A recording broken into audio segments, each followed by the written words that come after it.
आज की क्लास की शुरुआत हम कर रहे हैं। जो हमारा साइंस का सब्जेक्टिव पेपर है उसके फिजिक्स पोर्शन से, और पेपर मैं इस वीडियो लेक्चर के साथ लिंक करूंगा। जिसके पास में नहीं हो वो डिस्क्रिप्शन बॉक्स में लिंक में देख पाएगा। देखो 5 ही सवाल है। पहला सवाल क्वेश्चन नंबर 1, मैंने एक पेज पे इसका प्रिंट आउट ले रखा है और मैं उस पर आंसर भी जो आएंगे लिखता चलूंगा ताकि आप सभी को चेक करके हम वापस भेज सके जितना भी होगा। देखिए आपने वो फोटोज भेज दी होंगे शायद सभी बच्चों ने, है ना, जो भी आपने अटेम्प्ट किया है। द रिफ्रैक्ट पहला सवाल देखते हैं। ठीक है, पहला सवाल, the refractive index of a medium X with respect to Y. चलो यूं बताओ, हम जब भी लिखते हैं refractive index of a medium, कुछ नहीं बोलते तो किसके रेस्पेक्ट में लिखते हैं? Vacuum. With respect to vacuum लिखते हैं।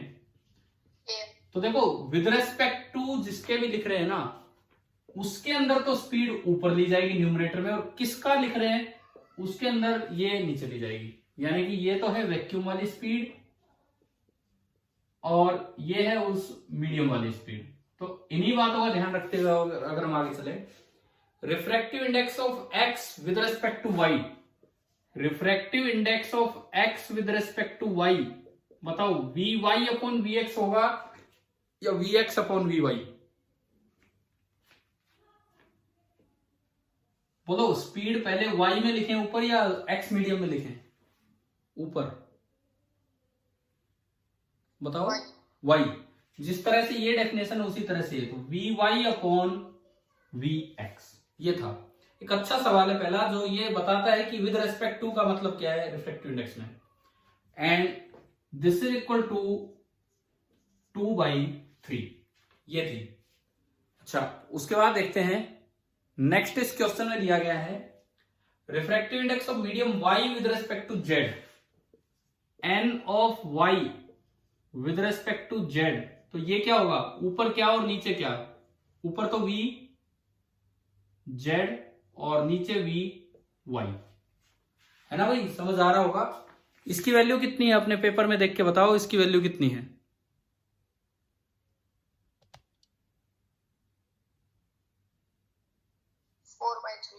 4/3। तो ये आपकी दी गई है 4/3। इन्होंने पूछा क्या है, calculate the refractive index of medium Z with respect to S X, N of Z with respect to X. तो ये आपसे पूछता है V Z upon V X. ये आपको बताना है कि V Z upon V X क्या होगा। देखो मुझे ये पता है तो मैं वी वाई से ऊपर नीचे मल्टीप्लाई कर दूं, तो ये बन गया V Z upon V Y और into V Y by V X. क्या मैं इसको ऐसा लिख सकता हूं कि नहीं? बताओ इस चीज को यूं। यस सर, है ना। और ये दोनों वैल्यूज तो हमें दे ही रखी हैं, ये दोनों वैल्यूज ही हमने दे रखी हैं। तो V Z upon V Y is 4/3 and this is 2/3। एक तो है 4/3, एक है 2/3, तो ये आ गया 8/9। समझ में आया? ठीक है। अब बात ये है कि ये तो एक से छोटा हो गया, क्या रिफ्रैक्टिव इंडेक्स एक से छोटा हो सकता है या नहीं? बताओ। No sir. बिल्कुल हो सकता है, अगर वो वैक्यूम के बजाय किसी और के रेस्पेक्ट में लिखा हो। हाँ, जब वैक्यूम के रेस्पेक्ट में लिखते हैं तो हमेशा एक से बड़ा होता है, तो ये कोई दिक्कत नहीं। अब बताओ कितने बच्चे ये आंसर निकाल पाए इस सवाल का? पहला सवाल काफी अच्छा सवाल है। क्या आप ये आंसर ला पाए हैं कि नहीं पेपर में? Yes sir. ठीक है, चलो किसी के तो सही हुए होंगे, देखता हूं मैं, फिर आपके चेक करते हैं। जब क्वेश्चन नंबर 2, दूसरे पे हम चलते हैं। दूसरा सवाल, पहले का आंसर आया 8/9। मैं लिख भी लेता हूं इसी पेपर पे, मुझे चेक भी करने आपके। It is coming out to be 8/9। ठीक है। Second, the image form by a concave mirror. Concave mirror तो कैसी भी इमेज बना सकता है, कॉन्वेक्स में कुछ स्पेशल केसेस थे तो हम उस पे अब गए।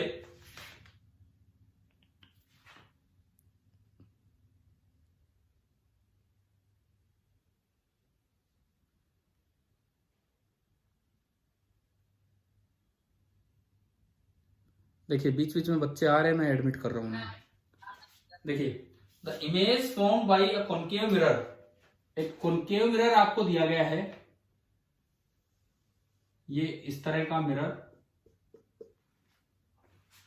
और यहां पे बोला गया है कि is observe to be virtual, erect and larger than the object. Virtual है, इरेक्ट है और बड़ी है। तो बताओ ऑब्जेक्ट कहां रखा होगा? ये पोल, ये फोकस, ये सेंटर, बताओ ऑब्जेक्ट कहां होगा? अगर वर्चुअल कहां होगा? Between P and F. मतलब कुछ ऐसा होगा कि ऑब्जेक्ट जो है यहां कहीं है, ये आपका ऑब्जेक्ट है, ठीक है। Where should the position of the object be relative to the mirror? तो ये तो इसका आंसर ही हो गया बिटवीन पोल एंड फोकस, ठीक है, यहां होना चाहिए, तब ऐसा बनेगा। Draw ray diagram to justify your answer. आसान क्वेश्चन है, अगर आपको वो चलना चलाना ध्यान था तो। रे डायग्राम बनाने हैं। देखिए एक रे लीजिए parallel to principal axis, after refraction वो कहां से पास होगी? फोकस, सेंटर बोल रहा है कोई बच्चा, फोकस से पास होगी। दूसरी रे आप इस तरह से लीजिए कि वो फोकस से आती दिखे, फोकस से आती दिखे यूं, आफ्टर रिफ्लेक्शन वो क्या हो जाएगी? पैरेलल। पहली रे मैंने ये ली, आफ्टर रिफ्लेक्शन वो ऐसे गई।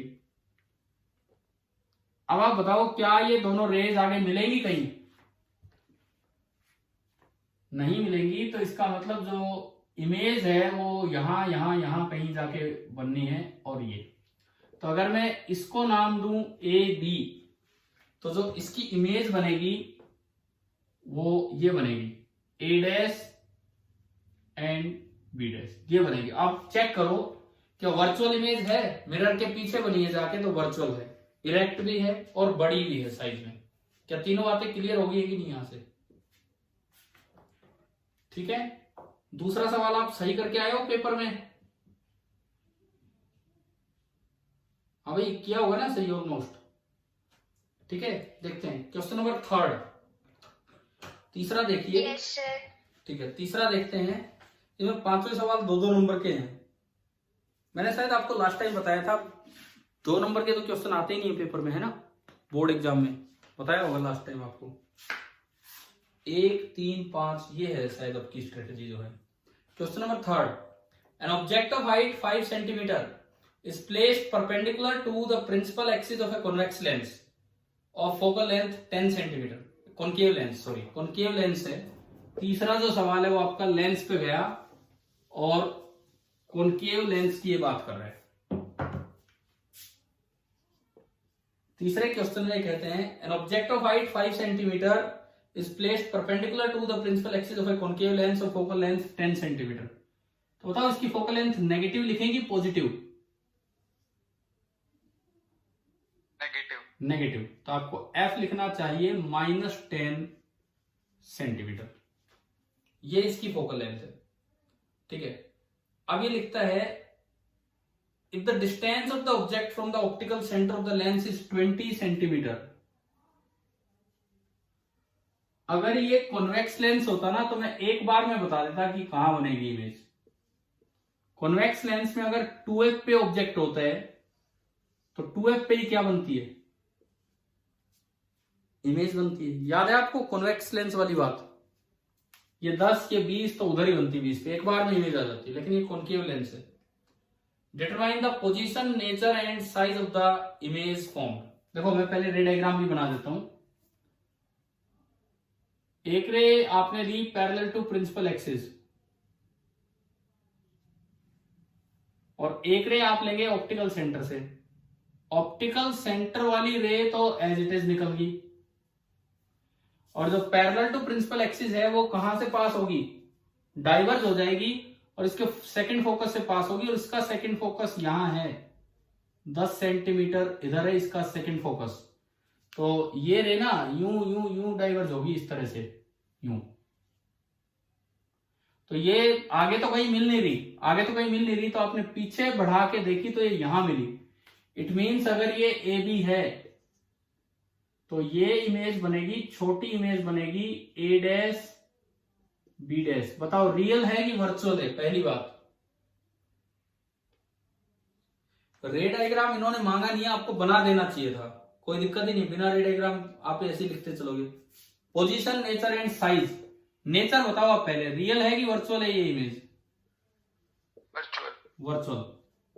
अब पोजीशन एंड साइज की मैं बात करता हूं, तो उसके लिए मैंने मिरर इक्वेशन लगाई, लेंस इक्वेशन।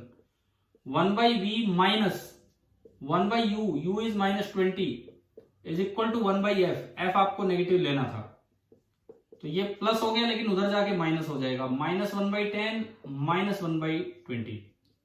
तो 1/v is equal to, LCM आया 20 -2 -1 -3/20, तो इसका मतलब v आ गया -20/3 सेंटीमीटर। जो इमेज बनी है वो यहां कहीं बनी है 20/3 सेंटीमीटर पे।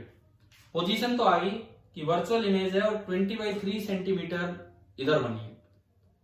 अब बात यह है कि इसका साइज, मैग्निफिकेशन का क्या फॉर्मूला है? लेंस में मैग्निफिकेशन का फॉर्मूला v/u। तो हमने मैग्निफिकेशन निकाला और वो है v/u, ये हमने लगाया मैग्निफिकेशन v/u, ये लगाया इसमें। तो v विद साइन हम रखेंगे, v है -20/3 एंड u है -20, तो माइनस माइनस तो प्लस हो गया और 20 ये कट भी गया, तो 1/3 साइज की इमेज बनेगी। तो आपको यही बोलना है कि size of image that is 1/3, 1/3 of that of object. Object का साइज दे रखा है क्या? हाँ, साइज इस सवाल में दिया हुआ है ना। ऑब्जेक्ट कितना साइज का है? क्वेश्चन में पढ़ के बताओ, ऑब्जेक्ट कितने साइज का है? 5। तो ये आपका बनेगा 5/3 सेंटीमीटर। तो ये अच्छा होता अगर आप इस सवाल को रे डायग्राम के साथ भी कर रहे हैं, तो बहुत ही अच्छी बात होती। कैसे किया आपने बताओ? रे डायग्राम कितने बच्चों ने बना के दिया है? हल्का फुल्का अप्रोक्सीमेट रे डायग्राम, क्या भी ऐसा बनेगा? नहीं तो कोई बात नहीं, बाकी सब्जेक्टिव पेपर में कर दिया करो काम, पेन से बना दो चाहे, क्योंकि इसमें रे डायग्राम तो अलग से मांगा नहीं है। अलग से मांगा हो तो पेंसिल से जाना चाहिए हमें। चलो ये बताओ, बाकी आप सही करके आए हो क्या? अगर रे डायग्राम नहीं भी बनाया तो भी बाकी पार्ट्स? ठीक है। क्वेश्चन नंबर 4, चौथे सवाल पे हम चले। 4th क्वेश्चन पे देखिए, concave lens of focal length 15 centimetre, ये भी एक न्यूमेरिकल है। लाइन से न्यूमेरिकल्स ही आ रहे हैं, फर्स्ट भी न्यूमेरिकल था, सेकंड सिंपल वैसे था, थर्ड न्यूमेरिकल था और अभी 4th है। कॉन्केव लेंस, फिर दोबारा से कॉन्केव लेंस है।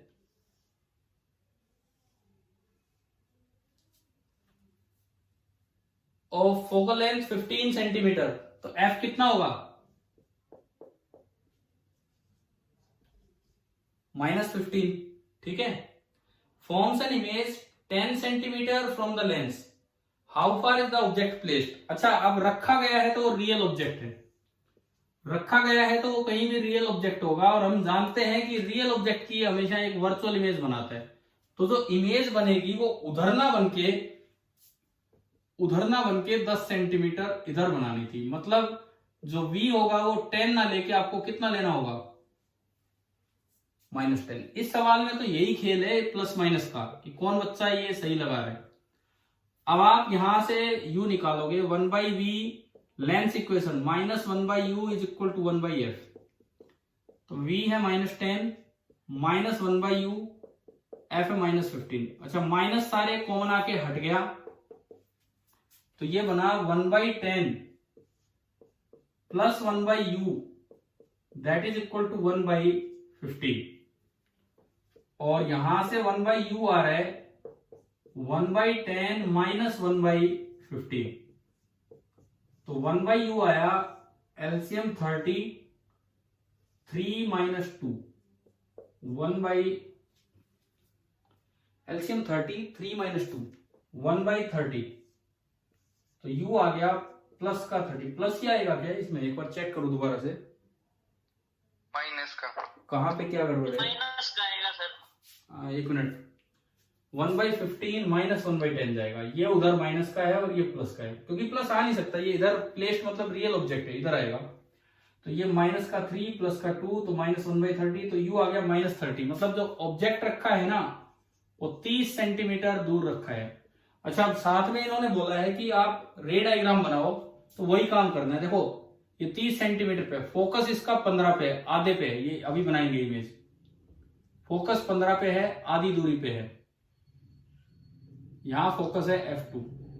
एक रे लीजिए, ऑप्टिकल सेंटर से सीधी जाने दीजिए, दूसरी रे लीजिए पैरेलल टू प्रिंसिपल एक्सिस और इसको यूं डाइवर्ज करवाओ यूं, तो ये दोनों पीछे मिलेंगी यहां, तो यहां एक छोटी इमेज बनेगी और वो 10 सेंटीमीटर पे बनेगी।